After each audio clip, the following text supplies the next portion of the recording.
La CEDEAO, la Communauté économique des États de l'Afrique de l'Ouest, a officiellement jeté son dévolu sur Massi Nnamdi Kanu, le leader du peuple autochtone du Biafra, l'IPOB.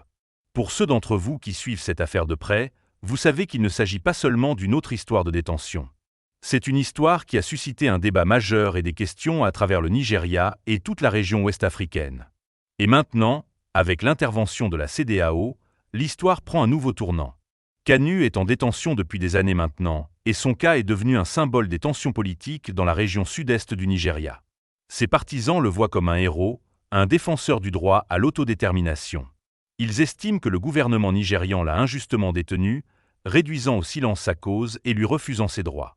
Pour eux, Kanu n'est pas seulement un prisonnier politique. Il est le symbole de tout ce qui ne va pas dans le système.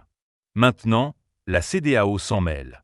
L'organisme ouest-africain, connu pour son rôle dans le maintien de la paix et de la stabilité dans la région, a décidé qu'il était temps d'intervenir. Ils ont clairement indiqué qu'ils ne sont pas de simples spectateurs. Ils vont agir. Une délégation de la CEDEAO doit rencontrer Kanu à Abuja, où il est actuellement détenu dans le cadre d'une enquête en cours sur sa détention. La délégation examinera probablement si les conditions entourant son arrestation, son procès et sa détention ont été équitables et conformes aux normes internationales des droits de l'homme. C'est une démarche sérieuse. Et cela montre que la CEDEAO ne va pas laisser faire. Ils vont creuser plus profondément et voir si la justice est rendue. Mais pourquoi est-ce si important? Eh bien, l'intervention de la CEDEAO ajoute une toute nouvelle dimension d'attention à l'affaire. Il ne s'agit plus seulement du Nigeria. Il s'agit de la perception du système judiciaire du pays dans toute la région. Si la CEDEAO, un organisme régional respecté, déclare que quelque chose ne va pas, cela envoie un message fort à la communauté internationale. Cela pourrait avoir des répercussions dans d'autres pays d'Afrique de l'Ouest. Si l'organisme reproche au Nigeria une quelconque mauvaise gestion, cela pourrait mener à un débat plus large sur la gouvernance, les droits de l'homme et les pratiques juridiques, pas seulement au Nigeria, mais à travers tout le continent. Maintenant, soyons réalistes. La CEDEAO n'intervient pas à la légère dans ce genre de situation.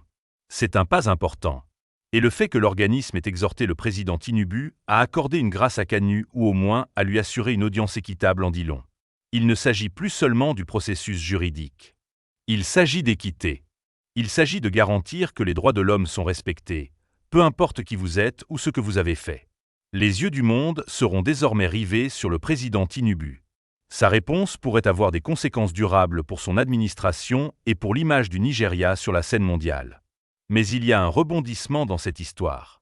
Alors que les partisans de Kanu célèbrent l'implication de la CEDEAO, le gouvernement nigérian et nombre de ses responsables se sont empressés de défendre le processus juridique qui a conduit à la détention de Kanu. Ils soutiennent qu'il a été jugé conformément à la loi, que les tribunaux ont statué et que le gouvernement applique simplement la loi. Pour eux, l'idée d'une grâce ou d'une intervention extérieure ne passe pas. Ils estiment qu'il s'agit de maintenir l'ordre et de suivre la procédure légale.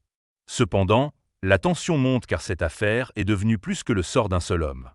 Elle s'inscrit dans un débat plus large sur la justice, la gouvernance et les droits des citoyens. Kanu est devenu le symbole d'un problème bien plus vaste. La fracture grandissante entre le gouvernement et certaines franges de la population nigériane, en particulier dans le sud-est. Cette question a le potentiel d'attiser des tensions latentes et la CEDEAO en est bien consciente. Quand on y réfléchit, il ne s'agit pas seulement de Nnamdi Kanu. Il s'agit des gens qui croient en lui. Il s'agit des personnes qui se sentent laissées pour compte, ignorées et opprimées. Ce sont des gens qui militent depuis des années pour des changements dans la structure politique, et l'emprisonnement de Kanu n'a fait qu'exacerber leur frustration. Il n'est pas étonnant que son cas ait déclenché des protestations, des pétitions et même des appels à l'indépendance du Biafra. Ce qui est intéressant ici, c'est que la CEDEAO a le pouvoir d'influencer non seulement le système juridique nigérian, mais tout le paysage politique de la région. Ils sont impliqués depuis des décennies dans la médiation des différends et le maintien de la paix en Afrique de l'Ouest. Ainsi, lorsqu'ils interviennent de la sorte, cela confère une certaine légitimité aux appels à la justice. Et si les conclusions de la délégation entraînent une pression significative sur le gouvernement nigérian, cela pourrait être un tournant. Parlons aussi un instant de la position du gouvernement. Le président Tinubu et son administration subissent beaucoup de pression à ce sujet. Certains disent que le gouvernement devrait en faire plus pour montrer qu'il écoute les préoccupations du Sud-Est. D'autres soutiennent que même s'il s'agit d'une question politique, la loi doit primer. Certains pensent que faire plier la loi pour des raisons politiques créerait un précédent dangereux. Le gouvernement est pris dans un équilibre délicat. Ils doivent gérer la pression à la fois de la communauté locale et internationale, tout en préservant l'état de droit. La question que tout le monde se pose est la suivante. Que va-t-il se passer maintenant? Comment l'intervention de la CEDEAO va-t-elle changer la donne? S'il constate que la détention de Kanu n'a pas été équitable, cela conduira-t-il à sa libération? Ou le gouvernement tiendra-t-il bon et dira-t-il que le processus juridique doit suivre son cours? Nous n'avons pas encore toutes les réponses, mais ce que nous savons, c'est que cette question ne disparaîtra pas de sitôt. Maintenant, examinons quelques scénarios possibles. Si la CEDEAO détermine que Kanu a été traité injustement, elle pourrait recommander une révision complète de son dossier ou même appeler à sa libération. Cependant, ce n'est pas quelque chose qui peut se faire facilement, surtout lorsque le gouvernement nigérian est déterminé à faire appliquer ses lois. Mais la pression internationale pourrait tout changer. Si la CEDEAO et d'autres organismes mondiaux comme l'ONU ou l'UA mettent leur poids dans la balance en faveur des partisans de Kanu, le gouvernement nigérian n'aura peut-être d'autre choix que de reconsidérer sa position. Il est aussi possible que le gouvernement nigérian tente de trouver un terrain d'entente. Il pourrait ne pas libérer pleinement Kanu, mais permettre une audience plus transparente ou peut-être même lui accorder une grâce sous certaines conditions. Cela lui permettrait de sauver la face politiquement tout en apaisant la communauté internationale. Mais quoi qu'il arrive, l'histoire est loin d'être terminée. Les partisans de Kanu ne vont pas disparaître, et le gouvernement non plus ne recule pas. Le Nigeria est sous les projecteurs en ce moment.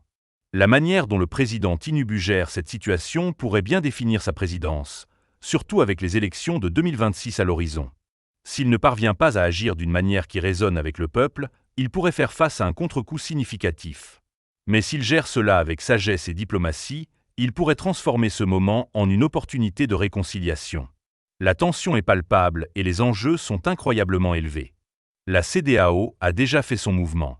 Désormais, tous les regards sont tournés vers le Nigeria pour voir comment il réagira. Sera-ce le moment qui apportera la justice pour Nnamdi Kanu, ou sera-ce un autre chapitre des luttes politiques qui définissent le Nigeria depuis des décennies? C'est là où nous en sommes maintenant, mais l'histoire n'est pas finie. Nous devrons surveiller les développements au fur et à mesure qu'ils se déroulent. Et croyez-moi, nous serons là pour vous apporter toutes les mises à jour dès qu'elles arriveront. Alors, qu'en pensez-vous? Kanu devrait-il être libéré ou la loi doit-elle suivre son cours? Pensez-vous que la CEDEAO agit bien? Laissez vos pensées dans la section des commentaires et assurez-vous d'aimer cette vidéo et de vous abonner pour ne manquer aucune des dernières mises à jour sur cette histoire. Continuons la conversation. Faites-moi savoir si vous souhaitez que je continue le fil.